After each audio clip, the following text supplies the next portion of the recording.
Welcome, everyone. I'm Daniel Joseph, and you're on the Corner Fringe. Thank you for joining me today.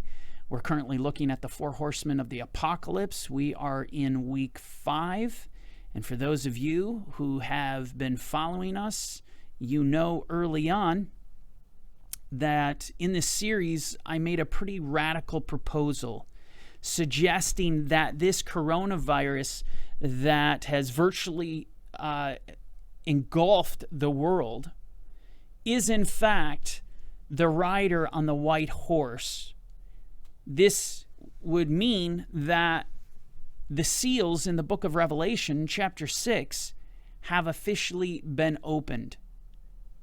And I understand, it is a radical notion. You think about these things have been prophesying for, the book of Revelation for almost 2,000 years. And now we're saying today, just poof, one day that, you know what? Yep, now this has come alive and now we're actually living this. That is a huge pill to swallow.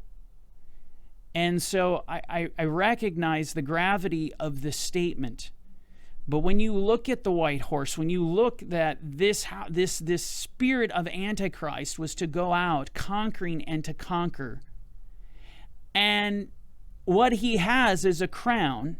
This is what gives him his authority and his power to go out and do what he's doing. And then, in fact, the virus that has literally engulfed this entire globe is called crown. You can't see that. You can't just write that off as some coincidence. This is significant. But one of the other things that I mentioned, and this is just as important, is that if in fact we're interpreting this correctly, that this white horse, this rider on the white horse, is in fact the spirit of Antichrist, it's going forth and it is conquering and to conquer, and we are experiencing this by seeing the forced closures of businesses, churches being shut down. We have people being enslaved into their homes, being forced to social distance, being forced to wear masks. If all of this is in fact represented in this rider on the white horse, then what we should see is the red horse at some point coming next. These riders ride in tandem. So it's just like I said, it's wait and see. You sit back, just wait. If this is a correct interpretation, then that red horse should be coming. Well, let's read again what this red horse looks like. Another horse, fiery red, went out, and it was granted to the one who sat on it to take peace from the earth, and that people should kill one another, and there was given to him a great sword. So if in fact the interpretation of this white horse is in fact understood or experienced through this pandemic, this coronavirus, and all the insanity that comes along with that, then next we should actually see the rider on the red horse come out and peace should be taken from the earth. Now, I ask you, have you been watching the news lately? Because last week, I would certainly classify what this nation has experienced as taking peace from the earth. Riots have erupted all over this country because of what happened to George Floyd right here in Minneapolis. In fact, it's not even contained to this country. It's spread throughout the world. Look at this headline. It says this: protesters in London, Berlin, Toronto take to the streets in support of George Floyd demonstrations. Minneapolis was on fire. Places all over the world are being lit on fire. There is civil unrest. There is great violence. There's shootings. There's looting. Now, is this a coincidence? Is this a coincidence at all? Look at this headline. Gripped by disease, unemployment, and outrage at police, America plunges into crisis. In other words, as we look at this Revelation 6:4, this red horse, and the fact that this red horse comes and takes peace from the earth, either this was just an incredible coincidence, or we are literally living in Bible prophecy. We are living at the end of the age. And again, how will we know? I mean, even still, as you have these two riders come out, and I feel like I'm living in the Twilight Zone here. As you get into the habit of studying the Word your whole life, and you're looking at the book of Revelation, and it's always just something so far in the distance, and all these generations pass through, and you know what? A lot of revelation didn't happen. And so you get into that mode, then all of a sudden it becomes front page news, and yes, it becomes surreal.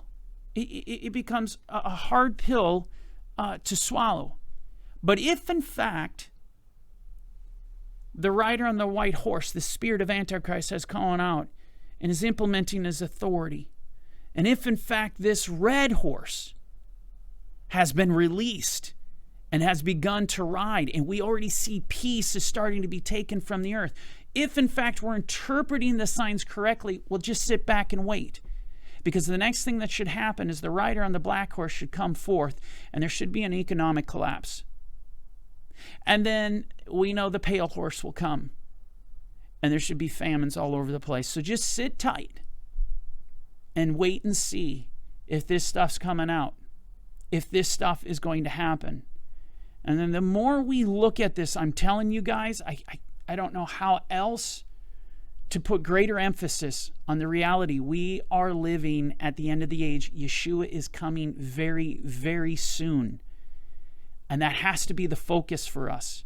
It's not just about death and destruction that is happening in the world. That is supposed to impact you. That should be impacting you to bring you back into right relationship with Yeshua, knowing the King is coming soon. His word is true. Everything that he spoke to us, that he warned us about, it's happening right now. I mean, this is where we need to be. We need to get back on our knees. We need to get into praying. Fasting needs to be commonplace in our weekly lives. It needs to be common. That being said, I want to continue to peel back some more layers and just keep connecting some dots. There's a lot to talk about. There's, in regard to everything that is happening and understanding it on multiple different levels. There's a lot of dots to connect, and so we're going to just connect a few more dots today. And I want to really begin today by taking you or introducing you to a man by the name of Alger Hiss. Now, Hiss is an interesting character. He is a guy that served for the United States government as part of the State Department. He was an official at the UN, holding both of those offices simultaneously. But not just that. This is where things get really interesting. He wasn't just an official at the UN. He was the chief architect of the UN.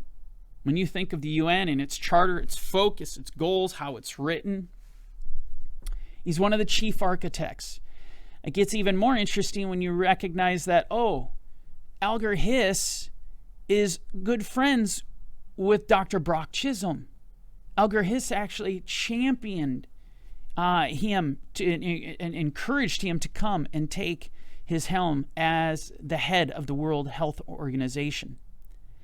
And so when you look at Alger Hiss and just that information that I'm giving you, you know things are not good. If this guy is one of the principal architects of the UN, and I know he's close friends with Dr. Brock Chisholm, that scares me. Well, when I tell you what I need to tell you next, then you will be terrified.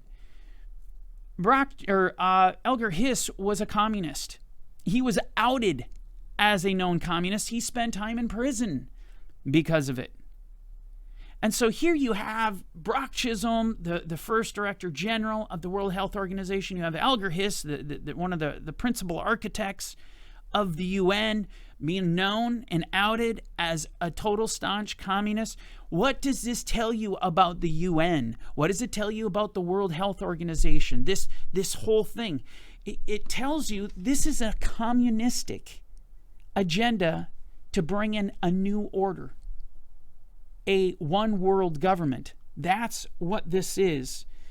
Now, it's interesting to me, and this is something I've always loved to point out, but the United Nations really began in October 24th, 1945. This is its formal inception, its birth, if you will, into the world. The date is significant, not necessarily on a Gregorian calendar, but it absolutely is significant on a Jewish calendar, because this very date is the 17th of Cheshvan. Now, what is significant about the 17th of Cheshvan? That is the very date that the Lord began to rain judgment upon the earth in the days of Noah, where there was an absolute total destruction of the world. And the only ones that survived were just a few, and they were protected as they were taken into the ark. 8 souls, as we know. Now, this is extremely prophetic. And again, you'll never convince me that, it's just a coincidence that the UN was founded officially, birthed into the world, on the very date that God begins to rain judgment down upon the world to absolutely obliterate it and destroy it. Let me take it a step further. Let me put this together. In Joel chapter 3, now this is a prophecy of the end of the age. For behold, in those days and at that time, when I bring back the captives of Judah and Jerusalem. And so the prophet said, hey, at the end of the age, I'm going to bring my Jewish people home. Oh, isn't that interesting? What also happened in the 1940s, not just the birth of the UN, the birth of Israel. Israel formally becomes a nation, 1948, May 14th, right? It becomes, so here you have this prophecy of the Jewish people coming back. And look at the very next thing that is said here. I will also gather all nations. Now, you can't make this up. So the prophets foretold that, hey, when I bring my Jewish people back, I will also be gathering the nations together. They'll be gathered together. In other words, they're going to be unified. They're going to act as one. The very purpose of the United Nations is in its name. It's to unite the nations, for all of them to become one. And it's interesting that, we could talk about the Tower of Babel, where God would come down. What brought God down in Genesis 11 was the fact that they all came together and unified as one. And so significant, the fact that we have a UN today is absolutely biblically significant. Now, he goes on, I will gather all the nations, I will bring them down to the valley of Jehoshaphat, and I will enter into judgment with them there on account of my people, my heritage, Israel, whom they have scattered among the nations. They have also divided up my land. Now, one of the top directives of the United Nations, it's interesting, is to divide Israel. Right? You can actually look at the Resolution 181, and I didn't put it up here, but you can go online, look at it for yourself. The UN Resolution 181. Fascinating how right off the bat, just within years of this inception of the UN, they're going forth to divide Jerusalem. They're going forth literally to fulfill this prophecy. Now, again, you can't make it up, right? And so there's a lot of things about the UN that should be very alarming and should concern you in regard to its purpose. So when I say nefarious, scheming, and dangerous, communistic, a spirit of Antichrist, that's not hyperbole. That's not an exaggeration. Look at this. Let me read this headline. Report. Emergency UN World Health Organization funding for Palestinians ends up with terrorist group. In other words, a terrorist group that goes after the Jews, that is literally coming up against Israel.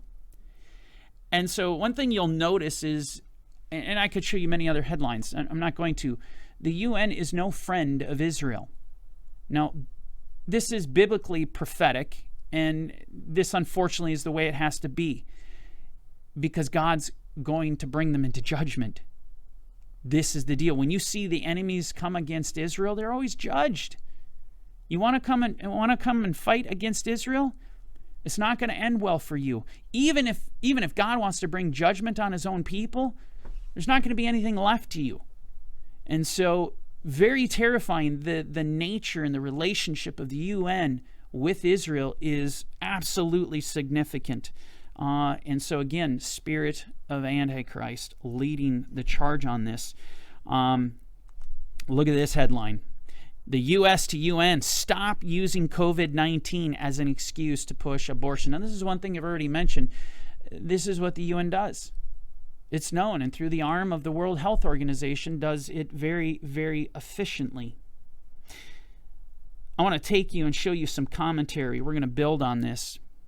From None Dare Call It Treason. Few Americans know that the UN Secretariat has become a haven for the communist and security risks who have been officials of the U.S. government in the 1940s.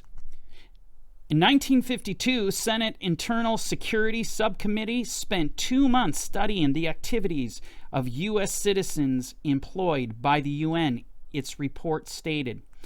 American communists who had been officials of the United States government penetrated the Secretariat of the United Nations after the United States government had been apprised of security information regarding their conspiratorial activities.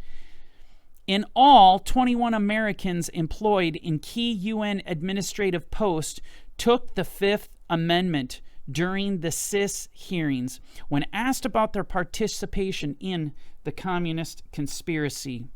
And so there are several things that we could talk about. Number one, the United Nations was mortified to know there were communist conspirators involved with the UN.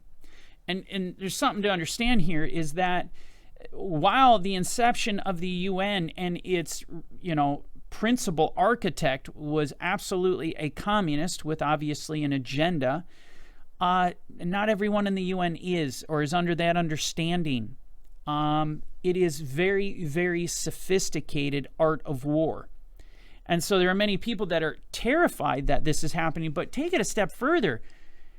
These were not diplomats from Russia. These were diplomats from America. These were Americans. And so here you see, not only was the UN infiltrated by communists, but America was infiltrated by communists. Should we be concerned? Absolutely. No question about it. Let me read to you the following. This comes to us from the Communist Party USA. This is their journal known as Political Affairs, their April edition, 1945. We read, great popular support and enthusiasm for the United Nations policies should be built up, well organized, and fully articulate. So here you have this journal that's speaking to your fellow comrades and saying, hey, if anything comes out of the UN, we need to be supporting it. We need to be wholeheartedly supporting the agenda. Okay, so they're getting their instructions. But it is also necessary to do more than that. The opposition must be rendered so impotent that it will be unable to gather any significant support in the Senate against the UN Charter and the treaties which will follow. Isn't that interesting? Anything that comes against the UN Charter, which we know the principal architect is a communist, or against any of the treaties, or even for that matter, its purpose and goal, its agenda to create this one world government. Anyone comes against that, you've got to be dealt with. You've got to go down. There can be no resistance. This has got to happen. And so here you have this journal advising the fellow comrades, this is our course of action. Now, unfortunately, we've been a recipient of this just recently. And you'll understand this when I read this headline. YouTube CEO suggested content that goes against World Health Organization guidance on the coronavirus will get banned. You can't speak against the agenda. If you do, you're going to be removed. And this happened to us with one of our videos not that long ago. We had talked about the World Health Organization and the coronavirus, and it did not go very well. And so this is real. I mean, the fact that you see such a protective censoring of any other ideas except the agenda, for it to be removed like that, you're dealing with a force that is very, very dangerous. Now, I want to explain this further, and I want to do so. I kind of want to go back to my roots a little bit, go back to Death of America, and I want to share with you a very, very powerful video of an ex-KGB agent talking about what is known as ideological subversion. And ideological subversion is a tactic of war. It's psych warfare. And it's considered to be the most powerful, more than tanks, more than bombs, more than guns. Psych warfare, it has the ability to bring down a nation, even that of America, with all her wealth and strength and influence. This is something that the communists recognized long ago. We're not going to go into America with guns blazing, but through ideological subversion. Well, I want to share a little bit of this interview with you in light of what we see happening today. Very alarming. Check this out. Well, you spoke several times before about ideological subversion. That is a phrase that I'm afraid some Americans don't fully understand. When the Soviets used the phrase ideological subversion, what do they mean by it? Ideological subversion is the process which is legitimate, overt, and open. You can see it with your own eyes. All you have to do, all American mass media has to do, is to unplug their bananas from their ears, open up their eyes, and they can see it. There is no mystery. There is nothing to do with espionage. I know that espionage intelligence gathering looks more romantic. It sells more deodorants through the advertising, probably. That's why your Hollywood producers are so crazy about James Bond type of thrillers. But in reality, the main emphasis of the KGB is not in the area of intelligence at all. According to my opinion and opinion of many defectors of my caliber, only about 15% of time, money, and manpower is spent on espionage as such. The other 85% is a slow process which we call either ideological subversion or active measures, активные мероприятия in the language of the KGB, or psychological warfare. What it basically means is to change the perception of reality of every American to such an extent that despite of the abundance of information, no one is able to come to sensible conclusions in the interests of defending themselves, their families, their community, and their country. It's a great brainwashing process which goes very slow, and it's divided in 4 basic stages. All right, I just want to stop it here. We're going to get into these 4 stages of ideological subversion, but I want to talk a little bit about what he said in regard to ideological subversion. Yes, it's a great brainwashing. It changes the perception of the Americans so that they can't perceive true reality. It creates an alternate reality, and no one can come to sensible conclusions. Now, I'm going to tell you right now, I look at everything that is going on right now with this coronavirus and the response and how it's being handled. And you have to recognize the fact that people are running around hoarding toilet paper, putting masks on, despite scientists coming out, and we'll get into this later, but despite the science, where you have reputable, responsible, qualified, credible scientists coming out and literally saying, no, herd immunity is the correct way. You know, getting locked down is not the right thing to do. No, putting a mask on is not the right thing to do. It's actually going to lower your cortisol, spike your cortisol levels, which lowers your immune system. I mean, nothing about this makes any sense. And so it is really an incredible thing that what we're looking at. There is a delusion that is covering the land, as we had talked about. And this, from a KGB defector, this is absolutely ideological subversion, and it's very real. I mean, we see evidence of it.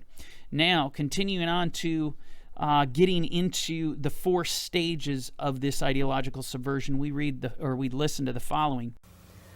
The first one being demoralization. It takes from 15 to 20 years to demoralize a nation. Why that many years? Because this is the minimum number of years which requires to educate one generation of students in the country of your enemy, exposed to the ideology of the enemy. In other words, Marxism-Leninism ideology is being pumped into the soft heads of at least 3 generations of American students without being challenged or counterbalanced by the basic values of Americanism, American patriotism. The result you can see. Most of the people who graduated in the 60s, dropouts or half-baked intellectuals, are now occupying the positions of power in the government, civil service, business, mass media, educational system. You are stuck with them.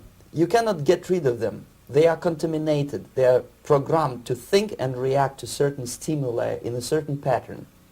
You cannot change their mind, even if you expose them to authentic information, even if you prove that white is white and black is black, you still cannot change the basic perception and the logic of behavior. In other words, these people, the process of demoralization is complete and irreversible. To get rid society of these people, you need another 20 or 15 years to educate a new generation of patriotically minded and common sense people who would be acting in favor and in the interests of the United States society. And yet these people who've been programmed and, as you say, in place and Yes. who are favorable to an opening with the Soviet concept, these are the very people who would be marked for extermination in this country? Most of them, yes. Simply because the psychological shock when they will see in future what the beautiful society of equality and social justice means in practice, obviously they will revolt. They will be very unhappy, frustrated people. And the Marxist-Leninist regime does not tolerate these people. Obviously they will join the links of dissenters, dissidents. Yes. Unlike in present United States, there will be no place for dissent in future Marxist-Leninist America. Here you can get popular like Daniel Ellsberg and filthy rich like Jane Fonda for being dissident, for criticizing your Pentagon. In future, these people will be simply squashed like cockroaches. Nobody is going to pay them nothing for their beautiful, noble ideas of equality. This they don't understand, and it will be greatest shock for them, of course. So there you have the first stage of ideological subversion. It's demoralization. And when we talk about demoralization on a practical level, let me be clear. What are we talking about? We're talking about ripping prayer out of schools. Okay? We're talking about removing the 10 Commandments. We're talking about attacking family values. We're talking about legalizing abortion. We're talking about legalizing gay marriage.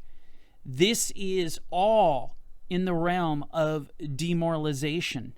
And we are as demoralized as you could possibly imagine. In fact, it's reminiscent of Sodom and Gomorrah. It's reminiscent of the days of Noah, which we have talked about so many times just in the last couple years.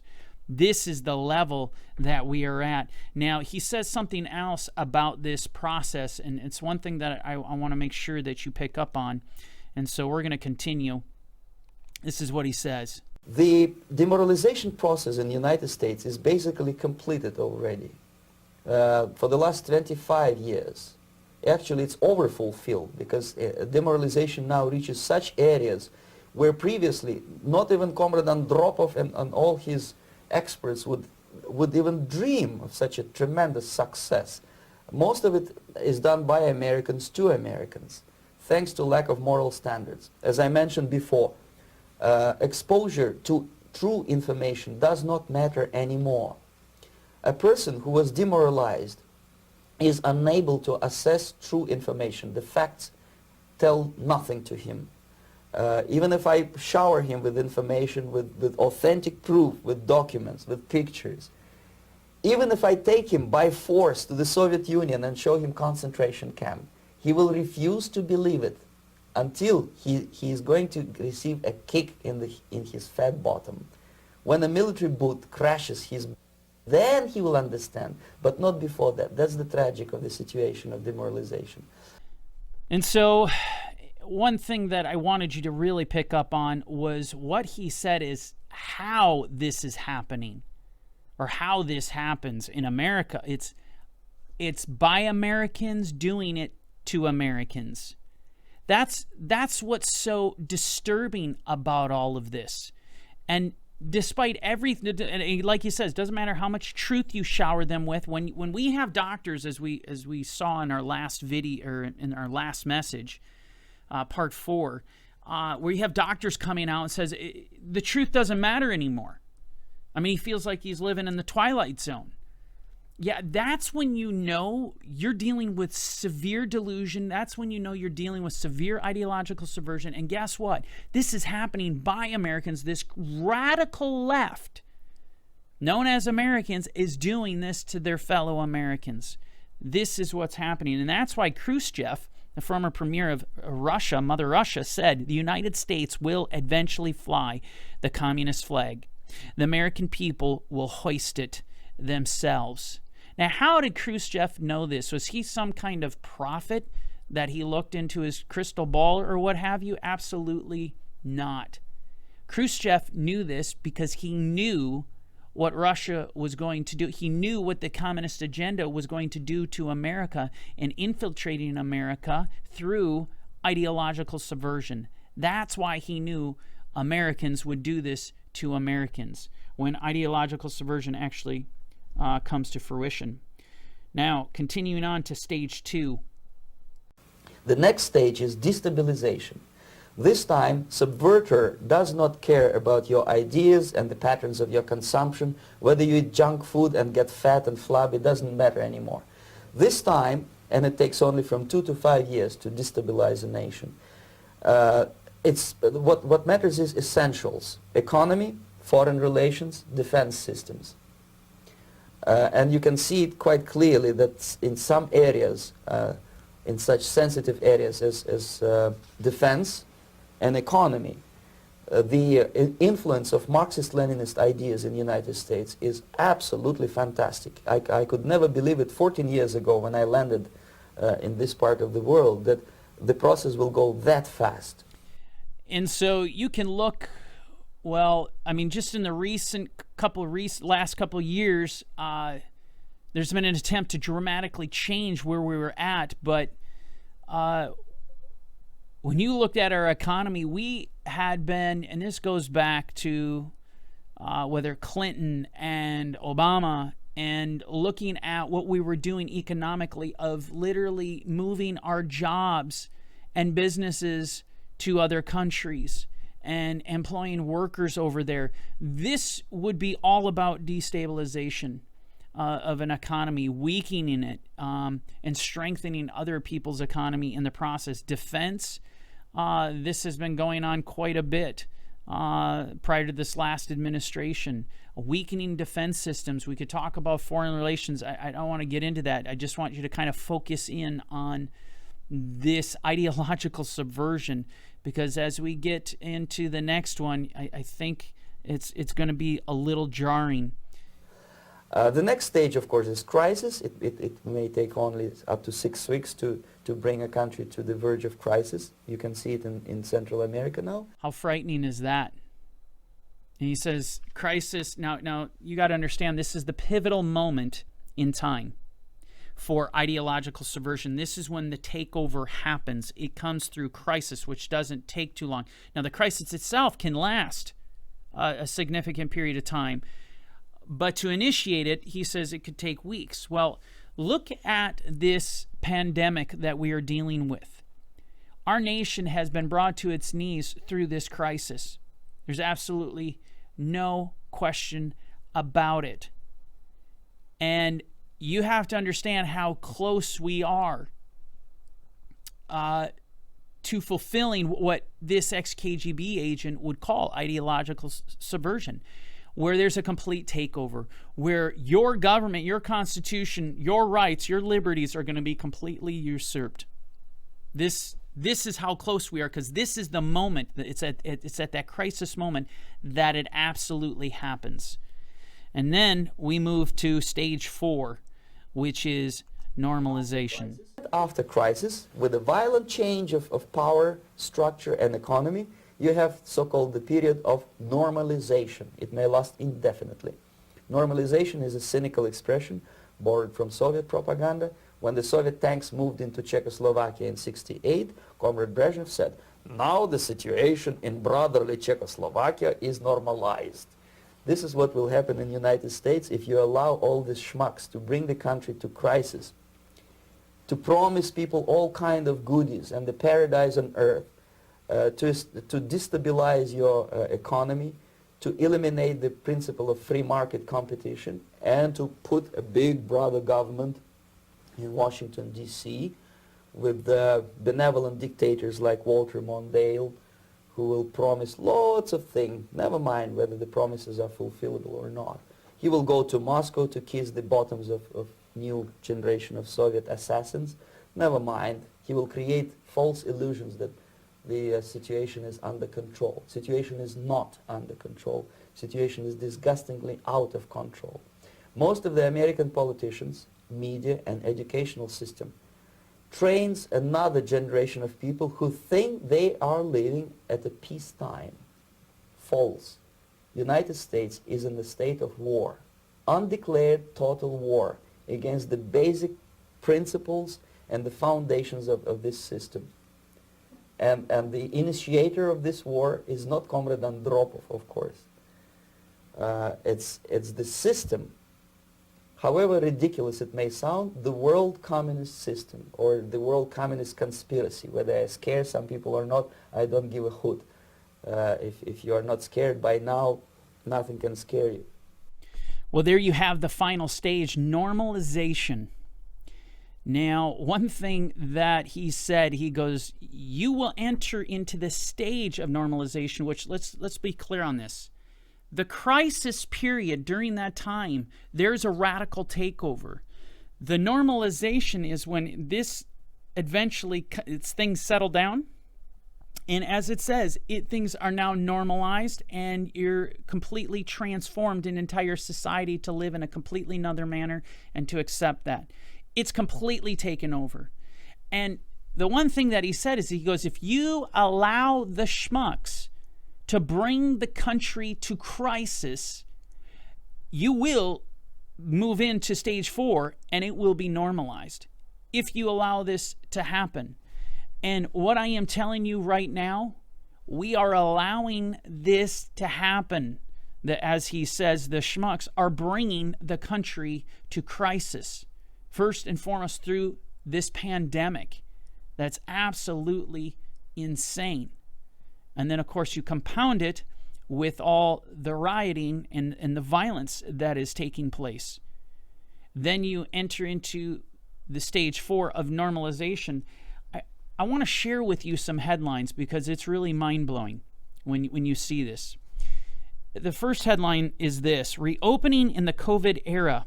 How to adapt to what? A new normal.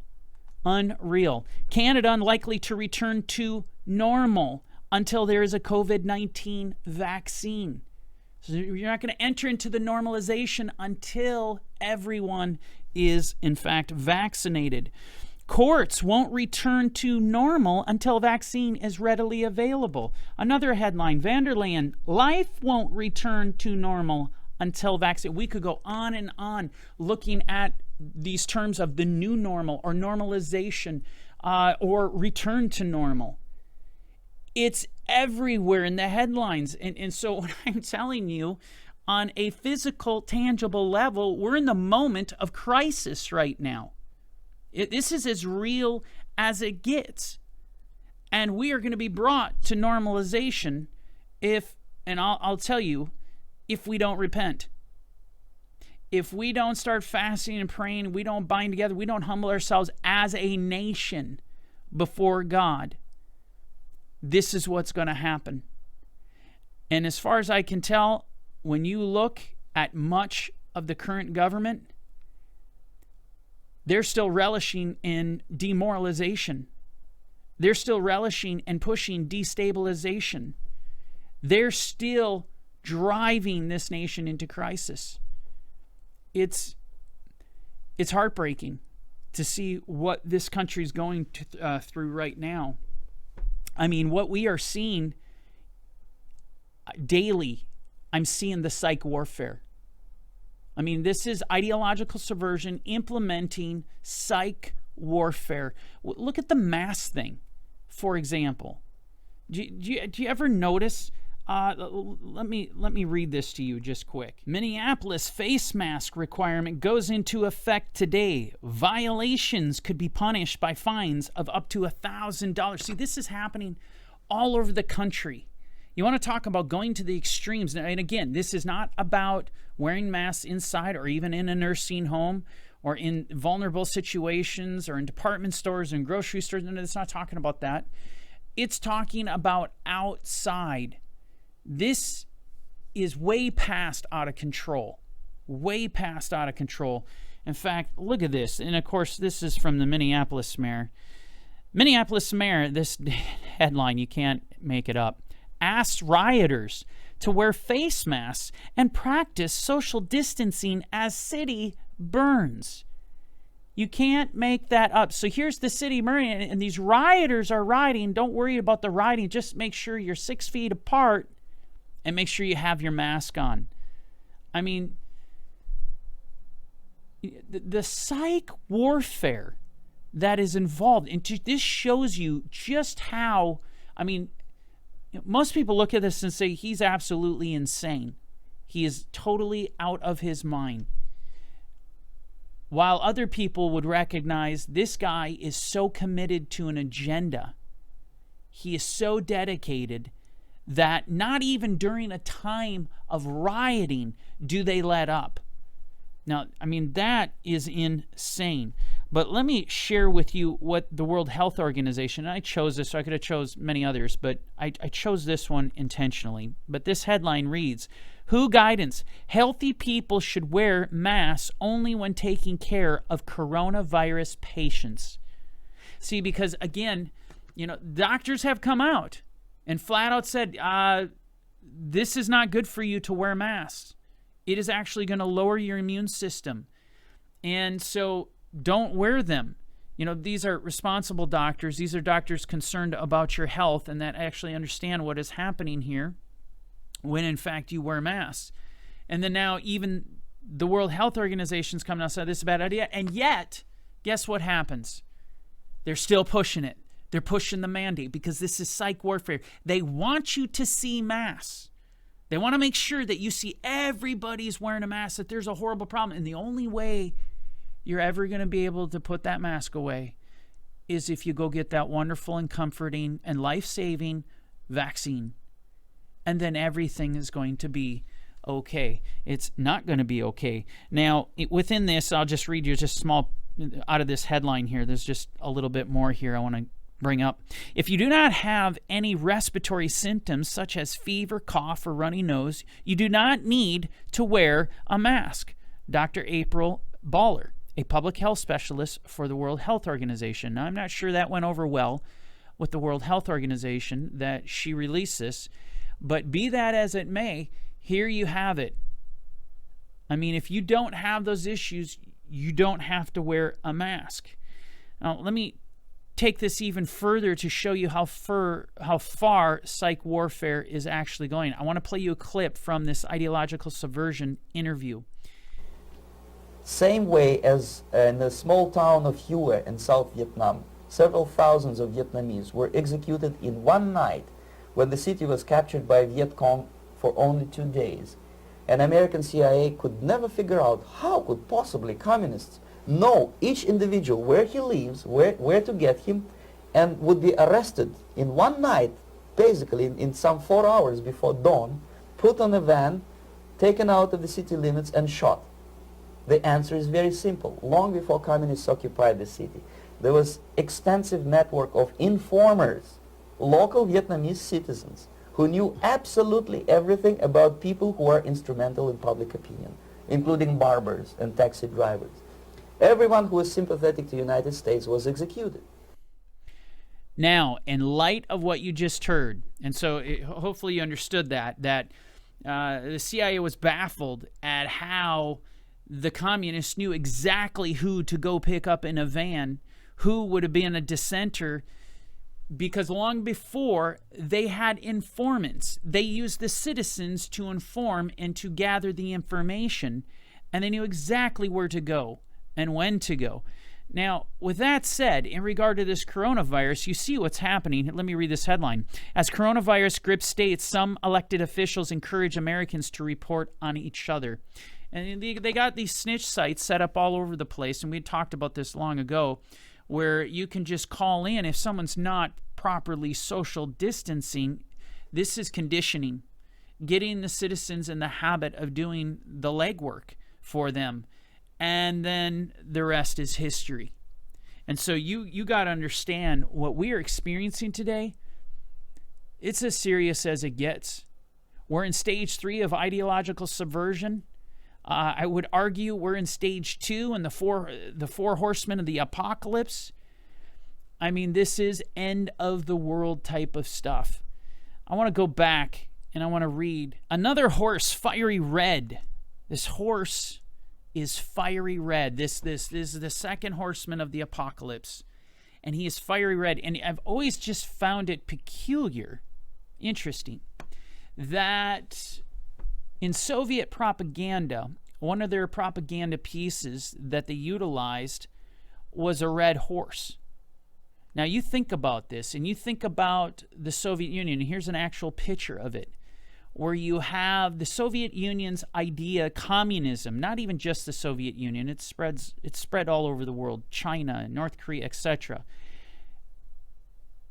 Their propaganda piece, that this very entity that wants to have a new world order, a one world government, is riding on a red horse. It takes peace from the earth, and it has a great sword. Now, that is an incredible thing to me. And granted, let's just, for sake of argument, let's say it's a coincidence. That's a really interesting coincidence that this guy would be sitting, this rider, on a red horse and knowing what communism is about. It is about taking peace from the earth. It has wielded a nasty and mighty sword. There's no question about it. But with that said, we are going to end here for today. And God willing, we will continue on next week. Be blessed as you go, get back, spend time with the Lord, spend time in His Word, spend time in prayer, and please pray for us in the process. This ministry needs your prayers, and so we just thank you for all your support. Bless you, and have a great week. But you don't have to be paranoid about it. What actually happens now, that unlike myself, you have literally several years to live on unless the United States wake up. The time bomb is ticking. With every second, the disaster is coming closer and closer. Unlike myself, you will have nowhere to defect to.